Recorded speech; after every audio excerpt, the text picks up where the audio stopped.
Years ago, the Baal Shem Tov had a Talmid, his main Talmid, the Magid Mimezrich. And the Magid Mimezrich had several great Talmidim. One of them was Rabbi ZUSHA. And Rabbi ZUSHA and his brother Rabbi Elimelech lived in horrific poverty. But there were enormous Talmidei Chachamim, miracle workers.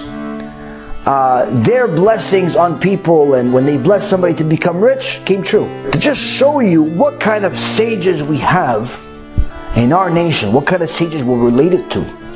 You can call these people your grandfather. You can call these people your distant uncle. This is where we're from. Rabbi ZUSHA comes to his Rebbe one day, says, the Magid Mimezrich says, Kvod Harav, I cannot afford to marry off my daughters. The Magid Mimezrich says to him, you have to marry all of them now? He goes, no, just one. Just one I have to marry off now. So how much is it going to cost you? He says, 300 rubles.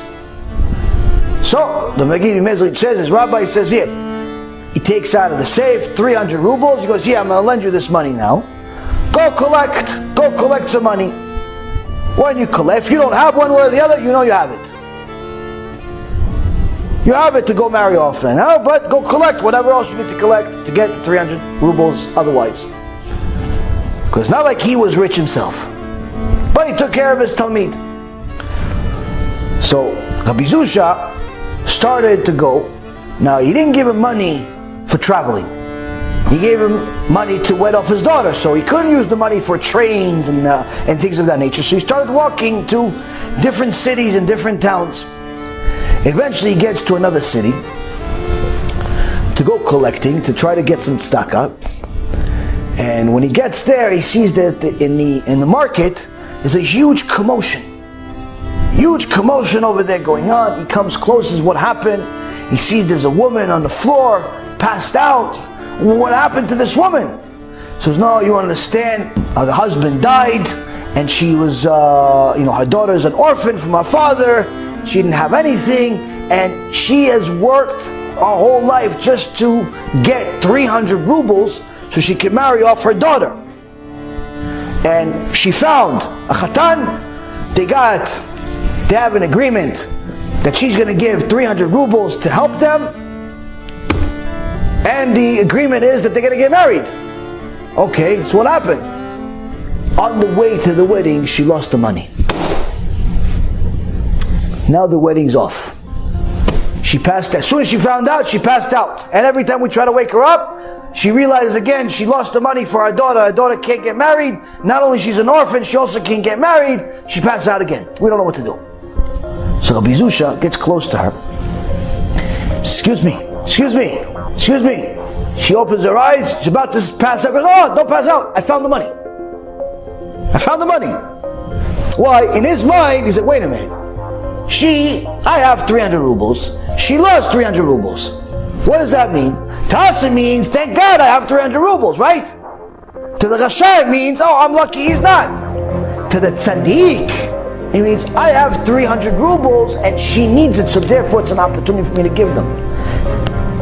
That's what Tzaddiks think. That's what Tzaddikim think.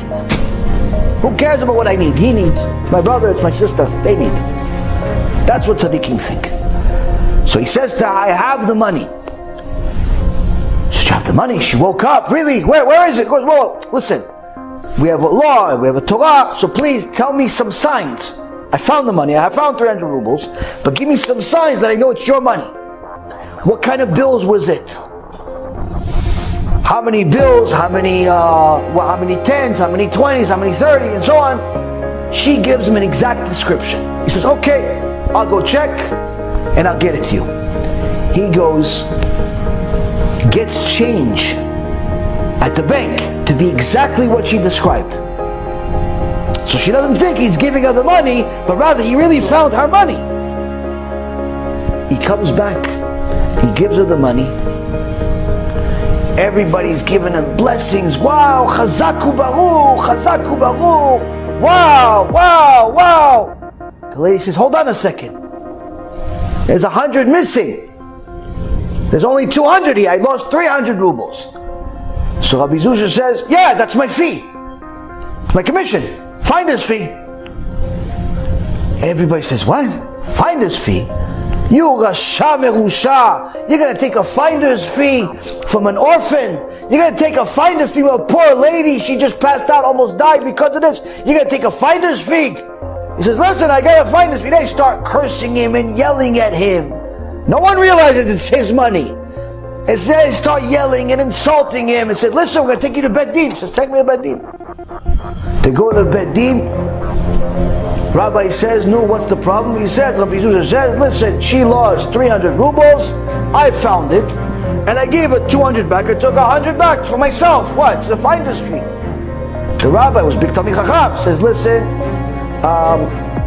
there's no such thing in the Shulchan Aruch.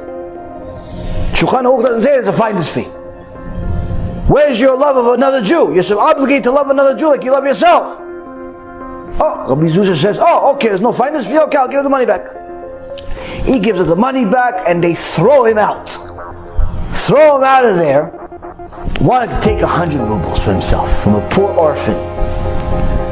Now the rabbi that was at the Bet Din knew that Rabbi ZUSHA, his rabbi was the Magid Mimezrich, the Gdol Hador. So he says, I have to tell the Magid, I got to tell him that his student is a faker, because I know that the Magid Mezrich likes his student, this Rabbi ZUSHA. He speaks very highly of him, but he's a Rasha. You want to take 100 rubles from some poor orphan. So he goes and speaks to the Magid Mezrich. He tells him everything that happens, like, listen, Kvod Rab, I know he's your student, I know you love him and everything, but I got to tell you, he's a faker. Because why he's a faker? He tells him the whole story. You want to take 100 rubles from a poor lady, an orphan. So the Magid Mimezrich smiles at the other rabbi and he says, my ZUSHA, I know my ZUSHA. I know my ZUSHA did not take the 300 rubles. Those 300 rubles are my money. I give it to him. So I know my ZUSHA didn't do that, what you're saying. I just don't know why he did what he did though. That I have to ask him. So let's bring him in. So they bring on Rabbi ZUSHA, and the Magid Mimezrich says, I know that you gave this poor woman the 300 rubles that I gave you to wed off your daughter. Instead of wedding off your daughter, you cared about another Jewish woman to give her your money, leaving yourself with nothing. Because I know you're a tzaddik, I know that's what you did. He goes, yeah, Rabbi, that's what I did. I just don't understand one thing in the story. If you're already giving out the money, why the whole story with the commission, with the finder's fee? So Rabbi ZUSHA says to him this. He says, Kvod Rab, you have to understand. When I saw this poor woman losing her mind, she was passed out, she was almost pikuach nefesh. I understood at that moment, I have to give her the money. I have the money, she needs it, no problem.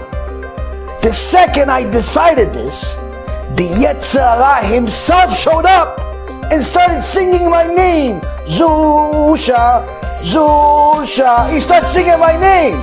ZUSHA is Gdol Hador. ZUSHA is the biggest tzaddik. ZUSHA is even bigger than his rabbi. ZUSHA is the nitzot. He's a sparkle of Mashiach ben David. ZUSHA is this, ZUSHA is that. And everywhere I'd go, he wouldn't leave me alone. I went to go get the change. I thought he was going to leave by then. He started singing even more, brought some friends. ZUSHA, ZUSHA. He started singing my name, Tzaddik, Tzad. I said to him, you know what, Yetzer Hara, you know what I do to you? After I finish with you today, you're never going to come back again. So I knew I had to do something. I had to do something to get this Yetzer Hara out of my head, making me think I'm a tzaddik, making me think I'm a gadol, making me think I'm anything. I had to get this Yetzer Hara out. So what I do? I told him, listen, I want to find this fee.